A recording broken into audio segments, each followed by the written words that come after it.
السلام علیکم ورحمۃ اللہ وبرکاتہ۔ الحمدللہ رب العالمین والصلاة والسلام علی اشرف الانبیاء والمرسلین، اما بعد فاعوذ باللہ من الشیطان الرجیم، بسم اللہ الرحمن الرحیم۔ قل ان کنتم تحبون اللہ فاتبعونی یحببکم اللہ ویغفر لکم ذنوبکم واللہ غفور الرحیم۔ اللہم صلی علی محمد وعلی آل محمد وبارک وسلم وصلی علیہ۔ محترم سامعین کرام، آپ دیکھ رہے ہیں باغی ٹی وی۔ ربیع الاول کے مہینے میں مسلمان نبی کریم صلی اللہ علیہ وسلم کی محبت میں خوشیاں مناتے ہوئے نظر آتے ہیں۔ دیکھنا یہ ہے کہ تاریخ اسلامی میں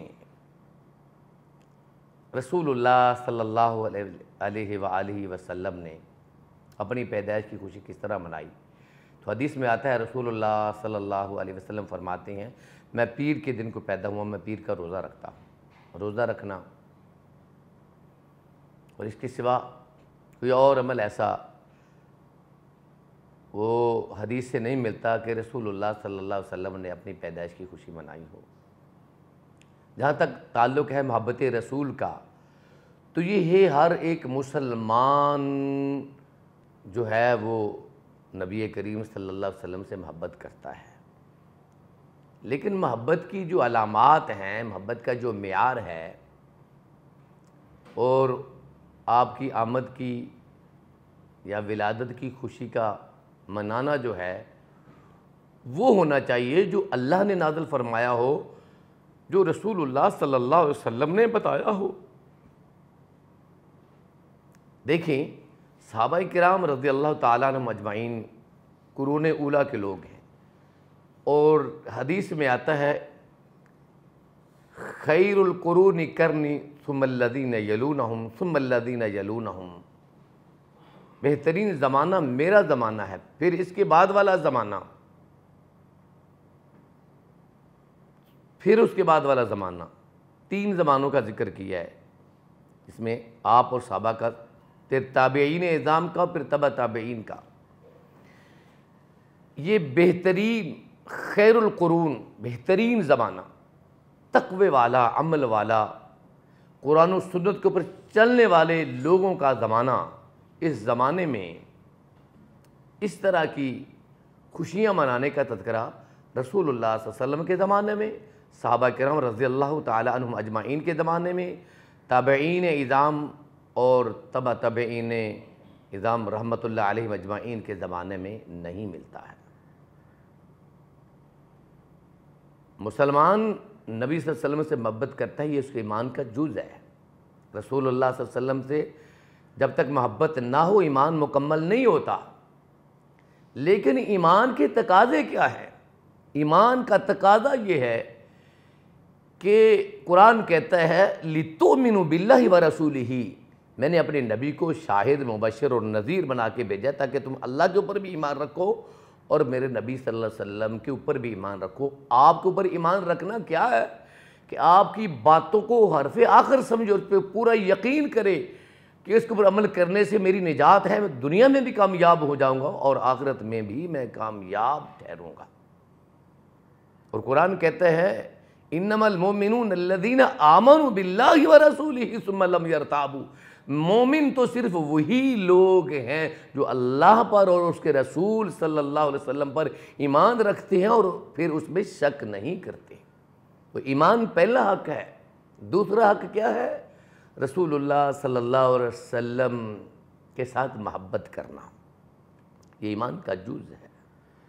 اور اگر کوئی شخص رسول اللہ صلی اللہ علیہ وسلم سے محبت نہیں کرتا ہے تو مومن نہیں ہے۔ صحیح بخاری میں ہے، سیدنا عمر رضی اللہ تعالیٰ عنہ رسول اللہ علیہ وسلم کے ساتھ ہیں، آپ صلی اللہ علیہ وسلم فرماتے ہیں، عمر آپ مجھ سے محبت کرتے ہو؟ جی یا رسول اللہ، میں آپ سے محبت کرتا ہوں۔ کتنی کرتے ہو؟ سارے لوگوں سے بڑھ کر کرتا ہوں۔ کیا اپنی جان سے بھی بڑھ کر مجھ سے محبت کرتے ہو؟ عرض کیا، یا رسول اللہ صلی اللہ علیہ وسلم، نہیں، اپنی جان تو ہر ایک کو بہت پیاری ہوتی ہے، میں اپنی جان سے بڑھ کر آپ سے محبت نہیں کرتا۔ فرمایا، والذی نفسی بیدہ لا یؤمن احدکم حتی اکون احب الیہ من والدہ ووالدہ والناس اجمعین، اس ذات کی قسم جس کے ہاتھ میں میری جان ہے، تم میں سے کوئی شخص یعنی کوئی مرد عورت کوئی مسلمان اس وقت تک مومن نہیں بن سکتا جب تک میں محمد صلی اللہ علیہ وسلم اس شخص کو اس کے ماں باپ، اس کی اولاد اور پوری دنیا کے لوگوں سے زیادہ عزیز نہیں ہو جاتا۔ اس وقت تک مومن نہیں بن سکتا۔ کامل مومن تبھی بن جاتا ہے اپنی جان سے، اپنے ماں باپ سے، اپنی اولاد سے، پوری دنیا کے لوگوں سے اللہ کے نبی کو ترجیح ہے۔ جس نبی کے لیے والدین، اولاد اور اپنی جان قربان ہے، اس کے لیے یہ کرنا اتنا مشکل کام نہیں۔ لیکن بات یہ ہے طریقہ وہی ہونا چاہیے جو طریقہ جناب محمد کریم صلی اللہ علیہ وسلم نے امت کو بتلایا ہے۔ 23 سالہ زندگی میں کہیں بھی ایسی خوشیوں کا اور ایسے میلاد النبی منانے کا تذکرہ تک نہیں ملتا ہے۔ ابوبکر کی زندگی میں، حضرت عمر کی زندگی میں اور سیدنا عثمان علی رضی اللہ تعالیٰ عنہ کی زندگی میں، پھر اس کے بعد والخلفاء کی زندگی میں، پھر حتیٰ کہ 5ویں صدی ہجری میں اس کو ایجاد کیا گیا ہے۔ مولوی مظفر الدین کوکربی نے اس کو ایجاد کیا ہے، اربل شہر میں عراق کے اندر اس کو بنایا گیا ہے۔ تو یہ بہت سارے علماء جو ہیں بریلوی مکتبہ فکر سے تعلق رکھنے والے جو ہیں، ان کی کتابوں میں جیسے اعلیٰ حضرت احمد رضا خان بریلوی جو ہیں وہ فرماتے ہیں کہ رسول اللہ صلی اللہ علیہ وسلم جو ہے 8 ربیع الاول کو پیدا ہوئے ہیں اور 12 کو وفات ہوئی ہے، تو وفات منائی جاتی رہی ہے نہ کہ ربیع۔ اور ہمارے بچپن کے زمانے میں مجھے اچھی طرح یاد ہے کہ تب لوگ اس کو 12 وفات کے نام پر منایا کرتے تھے۔ لیکن اے میرے پیارے مسلمان، دیکھنا کہیں دھوکہ نہ کھا جانا، یہ دھوکہ ہے۔ وہ محبت جو نبی کریم صلی اللہ علیہ وسلم کی اطاعت نہیں سکھاتی، آپ کی سنت پہ چلنا نہیں سکھاتی، نماز پڑھنا نہیں سکھاتی، ہاں جی مسلمان عورت کو پردہ نہیں سکھاتی، اخلاقیات نہیں سکھاتی، والدین کی اطاعت نہیں سکھاتی اور آپس میں متحد ہونا نہیں سکھاتی، اور نبی کریم صلی اللہ علیہ وسلم کی خاطر جان مال اور سب کچھ قربان کرنا اور اللہ کی راہ میں جہاد کرنا وہ سنت آپ کا قول نہیں سکھاتا، تو خالی دعووں سے ایسی محبتیں کیا فائدہ دے گی؟ کوئی فائدہ نہیں ہوگا۔ محب کا کام محبوب کی اداؤں کے اوپر چلنا ہے۔ اسی لیے قرآن کہتا ہے قُلْ إِن كُنْتُمْ تُحِبُّونَ اللَّهَ فَاتَّبِعُونِي يُحْبِبْكُمُ اللَّهُ وَيَغْفِرْ لَكُمْ ذُنُوبَكُمْ۔ اگر تم اللہ کی محبت کے دعوے دار ہو، میں رب تمہیں کہتا ہوں، اے میرے نبی لوگوں کو کہہ دو میری تابعداری کرو، میں محمد تمہیں کہہ رہا ہوں فَاتَّبِعُونِي، میری اتباع کرو۔ اتباع کا معنی کیا ہے؟ جو میں کرتا ہوں وہ کرو۔ یہ لازم مسلمان کے اوپر، مومن کے اوپر، اگر اللہ کے رسول صلی اللہ علیہ وسلم نے جو کیا ہے وہ کرنا چاہیے۔ یحببکم اللہ ویغفر لکم ذنوبکم، پھر اللہ بھی محبت کرے گا، گناہ بھی بخش دے گا، اور بخشنے والا مہربان بھی ہے۔ یاد رکھیے نبی کریم صلی اللہ علیہ وسلم فرماتے ہیں، عائشہ کہتی ہیں صحیح بخاری میں، من احدث فی امرنا ما لیس منہ فہو رد، جس نے ہمارے دین میں کوئی نیا کام کیا جو ہمارے دین میں پہلے سے موجود نہیں ہے، وہ رد ہے، اس کو اس کا اجر نہیں ملے گا۔ من عمل عملا لیس علینا امرنا فہو رد، دوسری حدیث صحیح مسلم میں، جس نے کوئی ایسا عمل کیا ہم نے اس پہ حکم نہیں دیا۔ دیکھیں تاریخ میں کسی کتاب میں حکم نہیں ہے، تو پھر ہم علماء کرام جو ہیں ہم اس کے ذمہ دار ہیں، ہم نے قیامت کے دن لوگوں کو نہیں رب کو حساب دینا ہے۔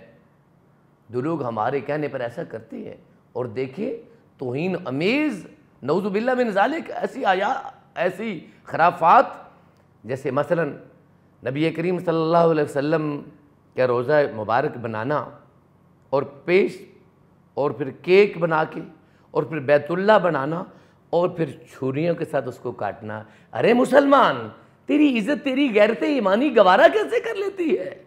اے عالم دین، منبر و محراب کے وارث، تو یہ حکم دے رہا ہے، کل قیامت کے دن رب کے دربار میں کیا جواب دے گا؟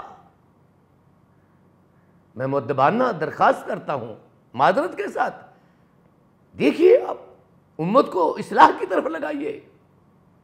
یہ جو ہم دوسرے کو جو بدعات سے، خرافات سے اور ایسے گناہوں سے منع کرتے ہیں جو نیکیوں کو ضائع کرنے والے ہیں، بدعات سے نیکیاں برباد ہوتی ہیں، ہم ایسے لوگوں کو گستاخ کہہ کے ٹال دیتے ہیں۔ صحیح بخاری کی حدیث میں آپ کو سنا دوں، نبی کریم صلی اللہ علیہ وسلم کا ارشاد گرامی ہے، امام بخاری اپنی صحیح میں لے کے آئے، باب الحوض ہے، اللہ نبی کریم صلی اللہ علیہ وسلم کے حوض کوثر سے پانی نصیب فرمائے۔ قیامت کا دن ہوگا، فرما میں اپنے حوض پہ کھڑا ہوں گا اور میں پیالے بھر بھر کے اپنی امت کے لوگوں کو پلا رہا ہوں گا، تو دیکھوں گا کچھ لوگ آئیں گے، ان کے چہرے تو چمکتے ہوں گے نمازوں کی ادا کی وجہ سے، وہ آ رہے ہوں گے لیکن ان کے آگے دیوار کر دی جائے گی، روک دیا جائے گا۔ میں کہوں گا اوسئی حبی اوسئی حبی، یہ تو میرے ماننے والے ہیں، میرے امتی ہیں، ان کو آنے دو۔ آواز آئے گی، فرشتہ کہے گا یا اللہ فرمائیں گے انک لا تدری ما احدث بعدک، اے میرے نبی حبیب محمد کریم صلی اللہ علیہ وسلم، آپ نہیں جانتے یہ وہ لوگ ہیں جنہوں نے آپ کے بعد دین میں بدعات گھڑی تھی، خرافات کی تھی، نیا دین بنا لیا تھا۔ جب آپ فرماتے جب میں یہ سنوں گا تو میں فرماؤں گا فَسُحْقًا سُحْقًا لِمَنْ غَيَّرَ بَعْدِي، دوری ہو ہلاکت ہو ایسے شخص پر، لمن غیر بادی، جس نے میرے بعد میرے دین کو بدل کے رکھ دیا۔ اے پیارے مسلمان، یہ دین کو بدلا نہیں جا رہا، یہ بدلنے والی بات ہے۔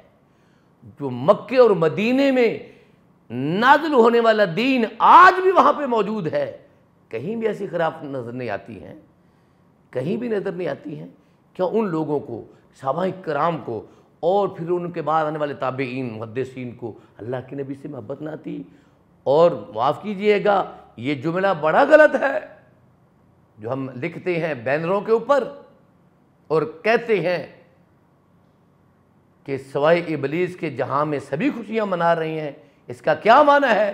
جیسے میں نے عرض کیا ہے، صحابہ کرام نے نہیں کیا ہے، تابعین اعظام محدثین اعظام علماء کرام نے نہیں کیا ہے، تو اب ان کو ابلیس کہہ رہے ہیں، نعوذ باللہ من ذالک۔ ایسی خوشی جب آپ اللہ کے نبی صلی اللہ علیہ وسلم کی خاطر شرک نہیں چھوڑ رہے، بدعت نہیں چھوڑ رہے، رسول اللہ صلی اللہ علیہ وسلم کے بارے میں آپ نعرہ لگا دیتے ہیں، محبت کا دعویٰ کر دیتے ہیں میرے بھائی کہ غلامی رسول میں جان بھی قربان ہے، تو جان تو قربان کرتے ہیں لیکن نماز کے لیے وقت دینا آپ کے پاس نہیں ہے، داڑھی آپ سجا نہیں رہے ہیں، کاروبار آپ کا جو ہے وہ 2 نمبر ہے۔ ہم کیسے مسلمان ہیں؟ یہ محبت کے دعوے جھوٹے ہیں۔ تاثر رسول وانت تظہر حبہ ھذا الامر فی الزمان بدیع، اگر تو اپنی محبت میں سچا ہے تو اللہ کے رسول کی مخالفت چھوڑ دے، نافرمانی ہے اللہ کی عزت کی قسم، یہ رسول اللہ صلی اللہ علیہ وسلم کی نافرمانی ہے۔ آپ کے صحابہ نے یہ عمل نہیں کیا ہے اور تابعین نے نہیں کیا۔ اللہ کے نبی کے زمانے میں اما عائشہ صدیقہ رضی اللہ تعالیٰ سجدہ طاہرہ صدیقہ کائنات بیان کرتی ہے، میرے گھر میں رسول اللہ صلی اللہ علیہ وسلم آپ گھر میں تشریف نہیں رکھ رہے تھے، 3 آدمی آئے، انہوں نے میرے سے نبی کی عبادت کا پوچھا، پیارے نبی صلی اللہ علیہ وسلم کی نماز کیسی ہے؟ میں نے کہا اب نماز پڑھتے ہیں، سوتے ہیں، بیویوں کے حقوق پورے کرتے ہیں، روزہ بھی رکھتے ہیں، چھوڑتے بھی ہیں۔ تو کہنے لگے ہماری عبادت تو پھر بہت تھوڑی ہے، آپ نبی ہو کے اتنی عبادت کرتے ہیں، اتنی کرتے ہیں۔ ایک بولا، اس نے کہا میں روزہ ہی رکھتا رہوں گا، کبھی نہیں چھوڑوں گا۔ دوسرے نے کہا میں ساری رات قیام کر کے گزاروں گا، سویا نہیں کروں گا۔ تیسرے نے کہا میں شادی نہیں کرواؤں گا۔ ایک جو پیچھے رہ گیا، 2 آگے بڑھ گئے۔ قرآن کہتا ہے لا تقدموا بین یدی اللہ ورسولہ، اللہ اور اس کے رسول سے آگے مت بڑھو۔ ایک آگے بڑھ گیا، 2 پیچھے رہ گئے، انہوں نے کہا میں جو ہے شادی نہیں کروں گا۔ ایک پیچھے رہ گیا، 2 آگے بڑھ گئے۔ دوسرے نے کہا کہ میں ساری رات ہی عبادت کروں گا۔ تیسرے نے کہا میں روزہ ہی رکھتا رہوں گا۔ اما عائشہ صدیقہ بیان کرتی ہیں رسول اللہ صلی اللہ علیہ وسلم تشریف لائے، ان کو انہوں نے بیان کیا، آپ صلی اللہ علیہ وسلم کو فرمایا، تو آپ نے فرمایا ان شخصوں کو بلایا جائے، کسی آدمی کے ذریعے ان کو بلوایا، فرمایا اتقولون انتم اتقولون، کیا تم وہی ہو؟ اتقولون کذا و کذا، ایسی ایسی باتیں تم نے کہی ہیں، جی کہی ہیں۔ فرمایا ھذا لسنتی، میں محمد صلی اللہ علیہ وسلم نے شادیاں بھی کی ہیں، میری بیویاں ہیں، میں ان کے حقوق پورے کرتا ہوں، میں روزہ بھی رکھتا ہوں، میں افطار بھی کرتا ہوں، میں سوتا بھی ہوں، رات کو تہجد بھی پڑھتا ہوں، ھذا لسنتی، یہ میرا طریقہ ہے۔ فمن رغب عن سنتی فلیس منی، جو میرے طریقے سے منہ موڑے گا اس کا میرے سے تعلق نہیں۔ آپ خود فیصلہ کر لیجئے، جب طریقہ مصطفیٰ کا نہیں تو عمل صحابی ہے، نیت میں فطور نہیں ہے۔ یقین کیجئے ساری رات کی عبادت کرنا کتنا اچھا عمل ہے، سارے دن ہمیشہ روزے رکھنا کتنا اچھا عمل ہے، لیکن اللہ کے نبی کی سنت و نبوت کی مور نہیں ہے، فرمایا میرا طریقہ یہ نہیں ہے، لہذا اگر طریقہ نہ ہو تو روزہ اور نماز بھی عبادت نہیں بنتی، تو پھر ایسی خرافات کیسے عبادت بن جائے گی؟ یہ کرنے سے رب کیسے راضی ہو جائے گا؟ سمجھیے اللہ کے نبی کا یہ طریقہ نہیں ہے۔ آئیے حدیث میں پڑھیے، قرآن میں ڈھونڈیے، اللہ رب العزت آپ کا بھلا فرمائے۔ امت مسلمان اس وقت جو گروہوں میں مبتلا ہے، اس کی یہی وجہ ہے، قرآن و حدیث کا مطالعہ نہیں کرتے ہیں۔ اللہ ہمیں دین کی سمجھ عطا فرمائے اور صراط مستقیم کے اوپر ہمیں گامزن فرمائے اور ہمیں زندہ رکھے تو اسلام و ایمان پہ، اور ایمان کی حالت میں ہمیں فوت کرے، اور رسول اللہ صلی اللہ علیہ وسلم سے سچی محبت عطا فرمائے، صحابہ سے سچی محبت عطا فرمائے۔ قیامت کے دن اللہ نبی کریم صلی اللہ علیہ وسلم کے ساتھ، صحابہ کرام کے ساتھ ہمیں میدان محشر میں جمع فرمائے۔ اقول قولی ھذا والسلام علیکم ورحمۃ اللہ وبرکاتہ۔